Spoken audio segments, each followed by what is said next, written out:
Oke, Assalamualaikum warahmatullahi wabarakatuh. Selamat pagi teman-teman semuanya. Gimana kabarnya? Semoga kalian selalu diberikan kesehatan ya untuk menjalankan aktivitas-aktivitas kalian semuanya. Baiklah, untuk pertemuan kali ini mungkin diganti dengan pertemuan online ya.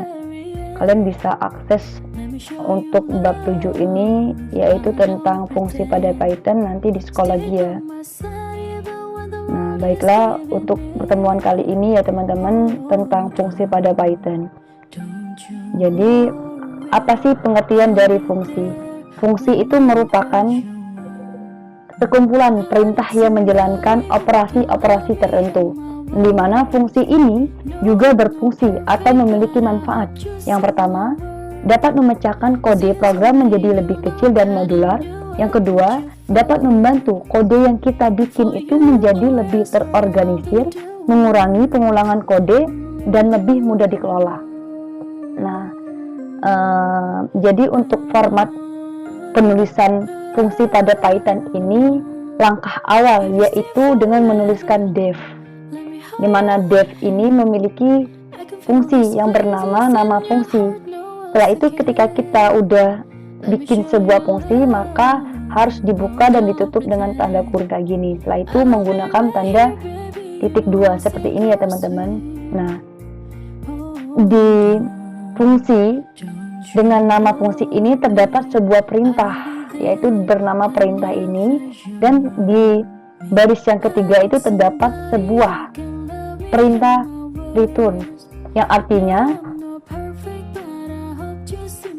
memiliki fungsi untuk menghasilkan suatu nilai di dalam program yang ingin kita jalankan. Nah, untuk contoh penulisannya ini, dan dalam penulisan fungsi dan dalam pemanggilannya juga bisa kalian lihat, ini ada sebuah fungsi yang bernama fungsi hello, di mana di dalam fungsi hello ini terdapat sebuah perintah untuk mencetak yaitu tipe data string, yaitu halo selamat datang di PTI. Nah, ketiga itu di baris yang ketiga itu ada perintah return, di mana perintah return ini tidak memberikan nilai apapun, tapi bisa kalian lihat di baris yang kelima itu kita akan melakukan sebuah pemanggilan dari fungsi yang kita jalankan, sehingga untuk outputnya itu halo selamat datang di PTI. Selanjutnya nih, di dalam fungsi pada Python terdapat juga fungsi dengan parameter ya. Yang pertama itu ada fungsi dengan parameter berjumlah 1, yang kedua yaitu ada fungsi dengan multi parameter. Nah, yang pertama itu ada fungsi dengan parameter, di mana fungsi dengan parameter ini maksudnya di dalam sebuah fungsi itu terdapat jumlah parameternya itu cuma berjumlah 1, yaitu di baris yang pertama yaitu ada fungsi dengan nama halo, di mana fungsi nama halo ini terdapat sebuah parameter yaitu bernama name dan berjumlah 1. Nah, setelah itu di dalam fungsi nama halo ini terdapat sebuah perintah untuk mencetak sebuah nilai yaitu bertipe string halo dan memanggilnya parameter yang ada di fungsi halo yaitu name. Setelah itu kita tulis lagi kalimat yaitu selamat datang di PTI, dan return ini tidak sama sekali memberikan nilai, tetapi di baris yang kelima kita panggil nih fungsi halo, di mana fungsi halo di baris kelima ini memiliki nilai ataupun parameter yaitu Doni, sehingga untuk outputnya yaitu halo Doni selamat datang di PTI, karena name ini nama ini udah diganti dengan nama Doni gitu ya teman-teman. Untuk outputnya itu halo Doni selamat datang di PTI. Lanjut nih, tadi fungsi dengan satu parameter, yang selanjutnya ini fungsi dengan multi parameter, di mana multi artinya itu lebih dari satu atau menggunakan 2 atau lebih parameter dalam suatu fungsi.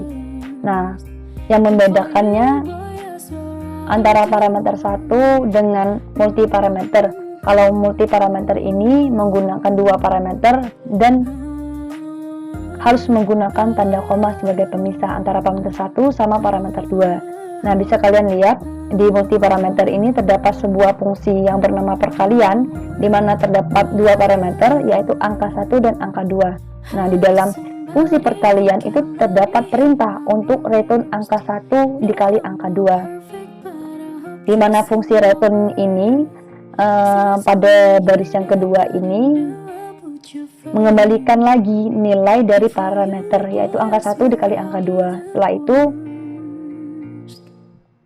di baris yang keempat yaitu kita panggil nih fungsi perkalian dengan hasil return yang disimpan ke dalam variabel yang bernama variabel hasil. Setelah itu kita cetak nih variabel hasil.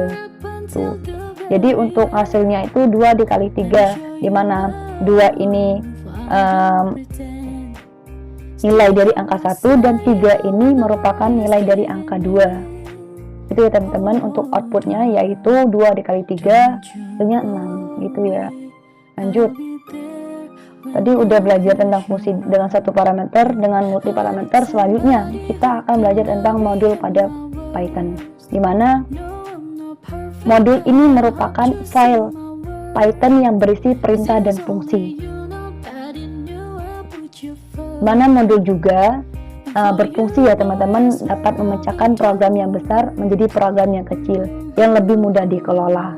Nah, contohnya sering sih ketika kalian bikin sebuah codingan di Visual Code, yaitu nama filenya itu, misalkan kalian bikin nih hitung.py, nah itu disebut dengan modul pada Python, karena itu merupakan modul pada Python ini merupakan file Python, format filenya itu teman-teman. Nah, bisa kalian lihat tadi untuk untuk codingan ini sama aja dengan parameter multi, yang membedakan kalau modul itu nama filenya itu disebut dengan modul pada Python gitu ya. Nah, selanjutnya nih, ketika kita nih menggunakan suatu modul yang kita bikin di Visual Studio itu, maka kita harus melakukan import juga pada file utama yang kita jalankan. Nah, contohnya tadi import, di mana yang awalnya kita bikin sebuah sebuah file yang awalnya itu bernama file hitung.py, yang kedua itu ada nama file main.py. Nah, kita import nih yang awalnya file yang bernama hitung, kita import. Nah, dimana pada baris yang ketiga nih ya teman-teman, kita menggunakan fungsi perkalian yang ada pada modul hitung dengan menggunakan tanda titik. Nah, ketika kita ingin menggunakan atau memanggil sebuah fungsi ataupun suatu variabel, sebuah fungsi ya teman-teman, maka harus menggunakan tanda titik kayak gini ya teman-teman, sehingga hitung ini yang merupakan format file yang awal kita panggil nih dengan fungsi perkalian yang ada di hitung juga, yang ada di file hitung. Setelah itu dimana kita memanggil dengan variabel kali, setelah itu kita print mencetak sebuah variabel dengan nama kali.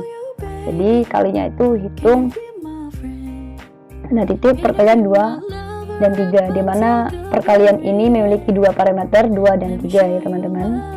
Tuh, mungkin langsung lanjut ya teman-teman untuk kegiatan praktikum. Nah, untuk kegiatan yang praktikum pertama yaitu fungsi dengan parameter. Nah, bisa kalian lihat ya teman-teman, langsung saja ya untuk mempersingkat waktu, aku langsung ke Visual Code-nya. Nah, dimana untuk kegiatan yang pertama ini tentang fungsi dengan parameter ya teman-teman, dimana untuk baris yang pertama itu terdapat sebuah fungsi yang bernama greet, dimana fungsi greet ini memiliki dua parameter, yaitu name sama message. Dimana message ini terdapat sebuah nilai ataupun sebuah tipe data string, yaitu selamat pagi.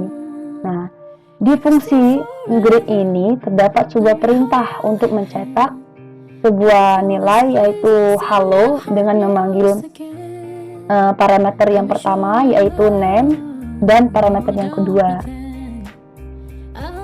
Dimana untuk untuk name yang pertama, untuk fungsi yang pertama ini yaitu akan dipanggil atau memasuki nilai name ini berupa Batman. Jadi untuk outputnya yang pertama halo Batman, selamat pagi. Nah, setelah itu kita bikin lagi def yaitu greet, dimana def greet ini mempunyai atau menampilkan atau mempunyai nilai itu Robin untuk namanya, sedangkan untuk message-nya itu mau pergi kemana. Nah, bisa kalian lihat untuk tampilannya ini, outputnya tuh halo Robin mau kemana, gitu ya teman-teman. Nah, bisa kalian lihat ya, untuk outputnya itu nanti disamain seperti ini, jangan sampai salah. Oke, kita kelas lagi ya, jadi langsung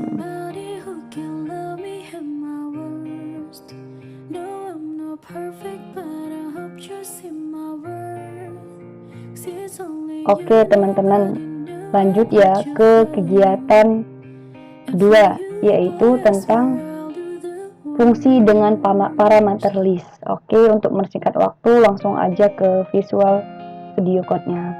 Nah, jadi untuk kegiatan kedua ini kita terlebih dahulu membuat sebuah fungsi yaitu bernama max, di mana max ini memiliki parameter yaitu berupa a. Di dalam parameter max ini terdapat sebuah variabel ya, variabel m dengan memanggil parameter yang ada di max dan memiliki indeks yaitu 0. Nah, setelah itu kita menggunakan sebuah perulangan yaitu perulangan for, dimana for itu kita tulis dengan i in a, dimana kita memanggilnya dengan perulangan a karena parameter yang ada di max yaitu memiliki nilai yaitu berupa a parameternya. Setelah itu nih kita gunakan lagi untuk percabangan, dimana percabangannya itu m, variabel m itu kurang dari i. Apakah m kurang dari i? Setelah itu sama dengan i, yaitu m. Nah, untuk maksimal itu yang perlu kalian pahami ya teman-teman, dimana untuk line yang ke-10 ini kita menampilkan sebuah fungsi max, dimana fungsi max ini terdapat parameter ya atau nilai itu ada 1, 2, 3, 4, ada 4, 5, 2, 1, dimana yang awalnya kita kan ingin menjalankan fungsi nih dengan max, otomatis kalau dengan fungsi max itu akan menampilkan sebuah angka yang paling tinggi dari nilai fungsi yang ingin kita panggilkan. Jadi otomatis yang ada di line 10 ini kan nilai tertinggi itu ada 5. Jadi nilai yang tertinggi adalah 5 atau nilai maksimal dari def yang ingin kita dari fungsi yang ingin kita jalankan yaitu ada 5 ya teman-teman. Nah, untuk outputnya ini ya teman-teman perlu dipahami dan dilihat untuk outputnya. Oke.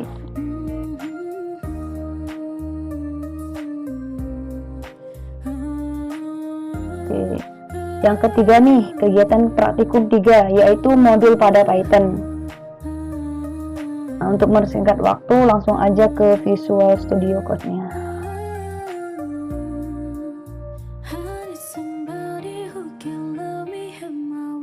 Ditunggu dulu ya teman-teman. Oke. Dimana modul pada Python itu kegiatan 3 ini kita mengimpor sebuah modul yaitu bernama math matematika. Kita imporkan ke logaritma 10, di mana logaritma 10 ini merupakan sebuah fungsi dan faktorial juga merupakan fungsi. Setelah itu kita menampilkan sebuah kita panggil sebuah fungsi yaitu logaritma 10 dengan parameter 10 dan kita menampilkan lagi nih faktorial. Faktorial ini merupakan sebuah fungsi yang kedua dengan parameter 4. Setelah itu kita imporkan math. Nah, setelah itu kita kita panggil sebuah sebuah fungsi math atau module, sebuah fungsi math yaitu kita panggil dengan fungsi pound, dimana perlu kalian ingat teman-teman ketika mengambil sebuah fungsi harus ditandai dengan titik dulu, dimana pound ini sebuah fungsi yang berfungsi untuk perpangkatan, sedangkan untuk fungsi sqrt itu sebagai sebuah fungsi yang berfungsi untuk kuadrat. Nah, bisa kalian lihat untuk tampilannya dimana 100 yang awalnya logaritma 100 kita kita panggil dengan SQRT 25 dikali 2 itu 100, 25 dikali 2 itu 50, 100 dibagi 50 hasilnya 2,0. Sedangkan untuk 24 yaitu faktorial nih. 25 dikali 5 itu 125 dikurang 100 itu hasilnya 25, dimana logaritma 10 itu hasilnya 1, jadi hasilnya 24. Nah, sedangkan untuk output 5.0 itu gimana? Jadi perlu kalian ingat, untuk fungsi VAU ini berfungsi untuk perpangkatan. Jadi 5 pangkat 2 hasilnya 2,25, sedangkan SQRT fungsinya ini berfungsi untuk kuadrat. Jadi kuadrat dari 25 adalah 5. Gitu ya teman-teman. Untuk outputnya jangan sampai salah ya teman-teman, ikutin yang udah tak jelasin. Mungkin itu saja ya teman-teman semuanya untuk penjelasan tentang fungsi pada Python. Yang perlu kalian ingat, reminder untuk kalian, ketika codingannya itu error, jangan sampai kalian screenshot. Daripada kalian revisi untuk laporan sementaranya teman-teman, ikutin apa yang ada di modul dan apa yang udah tak jelasin. Misalnya masih kurang paham dengan materi function, kalian bisa japri aku, tanya langsung ya sama aku. Nah, untuk tugasnya itu nanti kalian membuat sebuah bilangan prima, di mana bilangan prima ini bernama apakah prima ini menerima sebuah parameter bilangan bulat atau tidak. Nah, jika parameter itu nilai itu merupakan bilangan prima, maka dia akan mencetak atau menampilkan tampilan bilangan prima. Sedangkan jika ketika kalian membuatnya itu bukan bilangan prima, maka dia itu akan mencetak bukan bilangan prima. Itu ya teman-teman. Untuk tugasnya nanti kalian bisa bisa diskusi bareng-bareng ataupun tanya langsung sama aku ya teman-teman. Itu aja sih materi pada function ya. Jangan lupa juga untuk mengirimkan laporan sementaranya yang udah tak up di sekolah lagi. Mohon maaf banget untuk perkuliahan pertemuan kali ini cuma bisa dilaksanain secara menampilkan video kayak gini, karena aku kasihan juga sama kalian perkuliahan kalian itu udah diganti dengan kuliah umum. Itu ya teman-teman, aku minta tolong banget jangan sampai kalian tidak mengumpulkan laporan sementara. Mungkin itu saja yang dapat saya sampaikan tentang fungsi pada Python, yaitu bab 7. Tetap semangat untuk teman-teman semuanya, tetap jaga kesehatan ya. Saya akhiri, wassalamualaikum warahmatullahi wabarakatuh.